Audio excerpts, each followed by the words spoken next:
ជាគូមែនពិតសូមឲ្យបានជួបថ្លៃបងនឹងថែអូនមានតែបង សូនសងខាបងគ្មានកិច្ច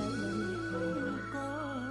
បាច់ អូនស្រឡាញ់បងខ្លាំង បងបញ្ឆោតស្នេហាអូនជា ពេលជួបបងជួបតែបង ធីតានៅក្នុង ប៉ុណ្ណា សូបិន បងជាមនុស្សម្នាក់ដែលអូនស្រឡាញ់ខ្លាំងជាងគេ